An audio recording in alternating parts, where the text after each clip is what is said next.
ఈ ప్రభుత్వం డిఎస్సిలో ఏవైతే అక్రమాలు జరిగినాయో ఆ అక్రమాలని కూడా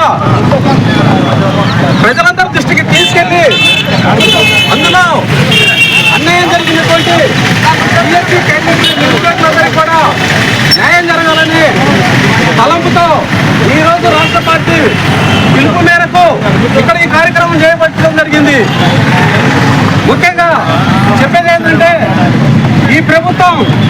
వెన్నుపోటు ప్రభుత్వం ప్రజలకి ఎలక్షన్లలో ఏమైతే హామీలు ఇచ్చిందో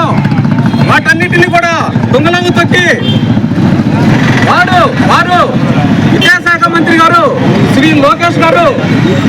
డిఎస్సి మేము భారీ ఎత్తున జనాలకి ఎంప్లాయ్మెంట్ కల్పిస్తున్నామని ఒక మోసపూరిత ప్రకటనలతోనే నిజమైన నిరుద్యోగులందరికీ కూడా అన్యాయం చేసి అంతేకాకుండా క్రీడకు సంబంధించినటువంటి జీవాలు తీసుకొచ్చి నిజమైన డిఎస్సిలో ర్యాంకులు వచ్చినటువంటి అభ్యర్థులకి ఉద్యోగాలు రాకుండా అక్రమ మార్గంలో క్రీడా సర్టిఫికేట్లు వీళ్ళే ఇష్యూ చేసి నిరుద్యోగులకి వచ్చేటటువంటి ఉద్యోగ అవకాశాలని దొంగలాదొక్కి ఉద్యోగానికి 15 లక్షల చొప్పున అక్రమ మార్గంలో అమ్ముకున్నటువంటి ప్రభుత్వం తక్షణమే దిగిపోవాలని దాని మీద విచారణ చేపట్టి దోషులైనటువంటి విద్యాశాఖ మంత్రి లోకేష్ గారు రాజీనామా చేయాలని కోరుతున్నాము. అంతేకాదు ఈరోజు ఈ ప్రభుత్వం దౌర్జన్యకాండకి వ్యతిరేకంగా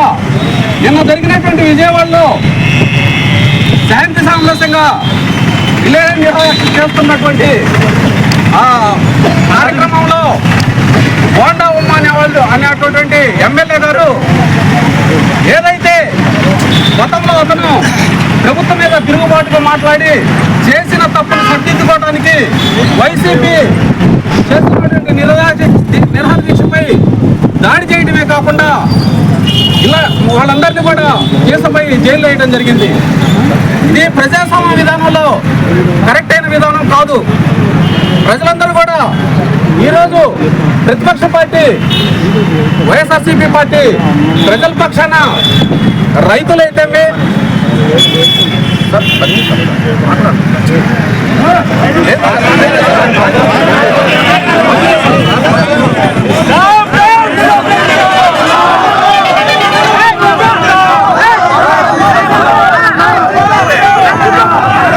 Hey!